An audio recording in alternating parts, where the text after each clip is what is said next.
बंगाल को लेकर कांग्रेस में इतना सन्नाटा क्यों है? क्या विरोधियों को वॉकओवर दे चुकी है पार्टी?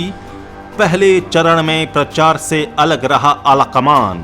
प्रदेश स्तरीय नेता भी औपचारिकता ही निभा रहे हैं। नमस्कार, आजाद सिपाही विशेष में आपका स्वागत है। मैं हूं राकेश सिंह। कभी देश की सियासत के केंद्र में रही सबसे पुरानी राजनीतिक पार्टी कांग्रेस आज वहां से पूरी तरह गायब है, जिस पर देश की निगाहें लगी हुई हैं।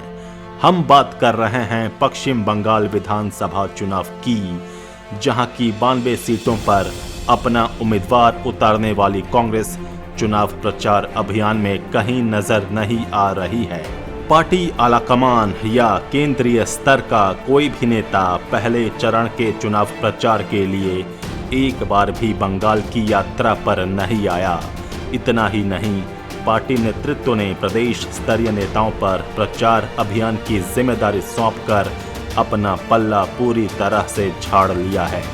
राहुल और प्रियंका केरल और असम में प्रचार कर रहे हैं, लेकिन वे बंगाल आने से परहेज कर रहे हैं, जबकि प्रदेश स्तरीय नेता बंगाल में चुनाव प्रचार की औपचारिकता ही निभा रहे हैं।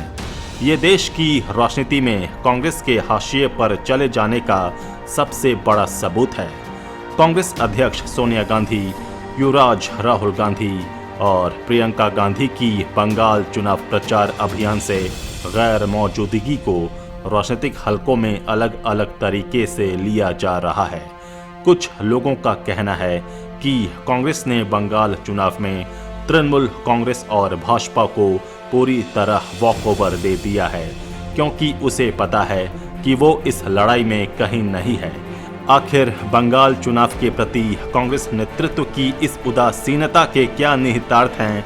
इस सवाल के जवाब की पड़ताल करती आजाद सिपाही के कोलकाता ब्यूरो चीफ हृदय नारायण सिंह की विशेष रिपोर्ट। पश्चिम बंगाल विधानसभा के लिए चुनाव के पहले चरण का प्रचार अभियान खत्म हो गया है, लेकिन कोलकाता के मौलाली इलाके में स्थित प्रदेश कांग्रेस मुख्यालय में कोई खास चहल पहल नहीं दिख रही है। इसके विपरीत मध्य कोलकाता स्थित भाजपा के प्रदेश मुख्यालय और ईएम बाईपास के तिलजला तथा कालीघाट स्थित ममता बनर्जी के पुश्तैनी आवास में तृणमूल कांग्रेस के दफ्तरों में गहमा गहमी है। यहाँ तक कि अलीमुद्दीन स्ट्रीट स्थित माकपा के मुख्यालय में भी चुनावी गहमा गहमी का एहसास हो जाता है। कांग्रेस में बंगाल चुनाव के प्रति इतनी उदासीनता पार्टी का नया अंदाज है। इससे पहले कभी देश की सबसे पुरानी राजनीतिक पार्टी किसी चुनाव को लेकर इतनी उदासीन नहीं रही। राजनीतिक हलकों में इसे लेकर गंभीर चर्चा हो रही है। इसके साथ आम लोग भी कांग्रेस की इस उदासीनता को भारत की राजनीति में उसके हाशिए पर चले जाने का संकेत मानने लगे हैं।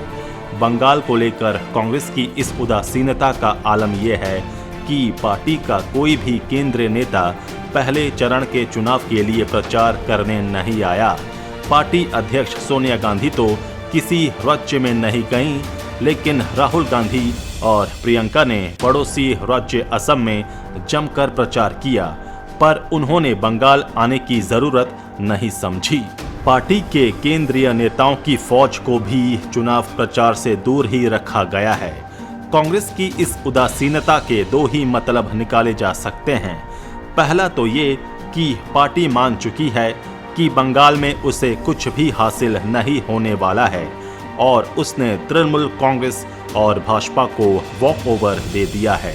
दूसरा कारण ये हो सकता है कि पार्टी के भीतर जारी कलह ने इसे केंद्रीय नेताओं को उदासीन बने रहने के लिए मजबूर कर दिया है।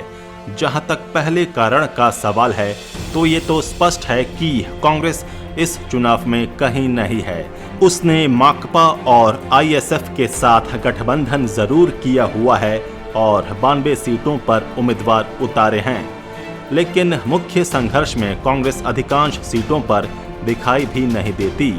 माकपा के साथ उसका गठबंधन भी अजीब है। जंगल महल के इलाके में दोनों पार्टियां चुनाव मैदान में हैं और मुकाबले को बहुकोणीय बनाने की कोशिश में लगी हैं।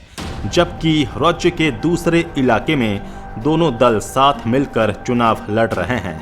यही कारण है कि पहले चरण के चुनाव प्रचार का जिम्मा प्रदेश कांग्रेस अध्यक्ष अधीर रंजन चौधरी के कंधे पर है और आसपास के राज्यों के नेताओं को प्रचार की औपचारिकता पूरी करने के लिए बुलाया गया। कांग्रेस की उदासीनता का दूसरा कारण दमदार लगता है। पार्टी पूरी तरह विभाजित दिख रही है। बंगाल चुनाव में गठबंधन के सवाल पर अधीर रंजन चौधरी और आनंद शर्मा के बीच पैदा हुआ मतभेद सार्वजनिक हो चुका है।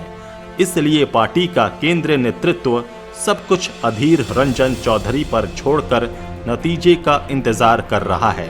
आनंद शर्मा की गांधी नेहरू परिवार से नजदीकी जग जाहिर है और अधीर रंजन चौधरी हालांकि लोकसभा में कांग्रेस संसदीय दल के नेता हैं, लेकिन उनकी पहुंच अब तक सोनिया राहुल तक नहीं हो सकी है। अधीर रंजन चौधरी अपनी पूरी ताकत से चुनाव लड़ने में जुटे हुए हैं। पार्टी के चुनाव प्रचार का आलम यह है कि दूसरे प्रदेशों के नेता यहां आ रहे हैं और औपचारिकता निभा रहे हैं। कई बार तो उन्हें ये भी पता नहीं होता कि वे किस विधानसभा क्षेत्र में किस उम्मीदवार के पक्ष में प्रचार करने आए हैं। दिक्कत तब होती है जब मंच पर लगा पोस्टर बैनर भी बंगला में होता है और वे इसे पढ़ नहीं पाते। इससे स्थिति हास्यास्पद हो जाती है। इन दो कारणों के अलावा राजनीतिक हलकों में एक तीसरे कारण की भी खूब चर्चा है। ये भी कम दमदार नहीं है। कुछ प्रेक्षकों का कहना है कि कांग्रेस ने जानबूझकर अपने बड़े नेताओं को बंगाल चुनाव से दूर रखा है। पार्टी का मानना है कि यदि वो मजबूती से चुनाव लड़ती तो इसका सीधा लाभ भाजपा को मिलता, इसलिए उसने उदासीनता बरत रखी है।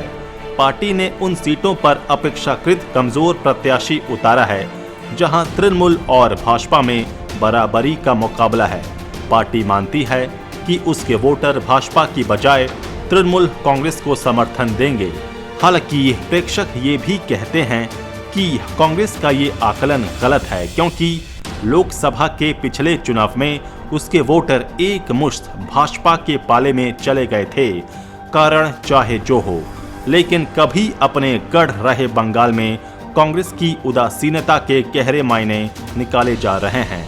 विधानसभा के पिछले चुनाव में उसने 44 सीटें जीती थीं, जिसे दोहरा पाना इस बार मुश्किल लग रहा है और इसे देश के राजनीतिक परिदृश्य का एक दुखद अध्याय ही कहा जा सकता है।